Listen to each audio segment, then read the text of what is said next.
I'm Dr. Fong Ling here again, and I'm here today with Lisa. I'm the physiotherapist at UrbanRehab. And we are going to tell you a little bit about back strengthening and exercises. Okay, why is it important to have good back strength? Actually, we need to stand and sit for long periods of time. If we have good, adequate muscular volume and strength, it enables you to do all the activities you need to do in a day. For example, sitting at your desk, standing to carry loads, and therefore it is extremely important to have good strength as well as ergonomics of the back. Okay, so we're going to go through two exercises today. The first one we're going to look at are squats. So squats are really important for our everyday lives. They're how we get in and out of chairs, how we pick things up off the floor, or even how you tie your shoelaces. We're going to do 3 variations. The first one will be our beginner, then an intermediate, and then a slightly more advanced for those that are higher achievers. Okay, so the first exercise we're going to start with is our basic sit to stand.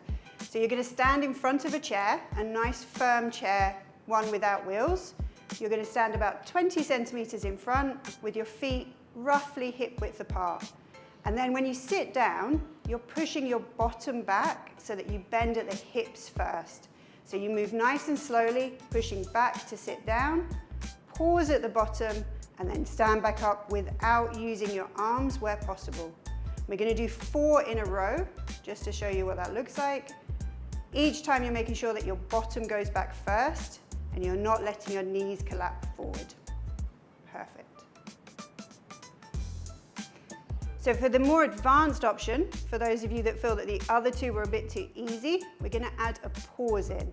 So again, just check your setup, make sure your feet are about hip width apart.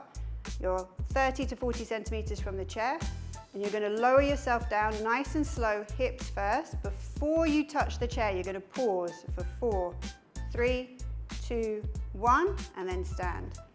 And then you repeat. So lower down slow, hold, 4, 3, 2, 1, and stand. The pause adds an extra element of stress to all of the muscles in the body, works your core a little bit harder, and is going to make it that higher level of advance. These ones can be done either multiple, so you're going to do 10 in a row, or you can split them into smaller sets if you're less confident. Okay, so the next thing that we're going to work on is balance. Balance is one of the most important areas to try and work on during the aging process. We start to lose our balance actually quite early. So from about the age of 40 onwards, we start to see decreases in our balance and something called our proprioception, so our ability to stand on one leg or stand with narrow base of support. This is one of the reasons why people as they age feel a bit less confident in their walking or often have a risk of falling over.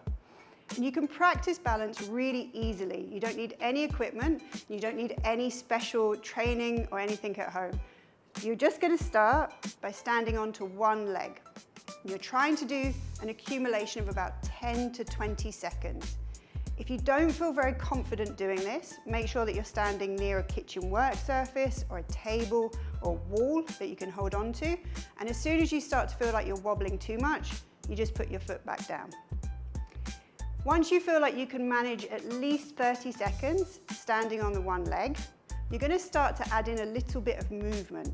So really simple things like trying to reach over for something, do it while you're making a cup of tea, do it while you're brushing your hair.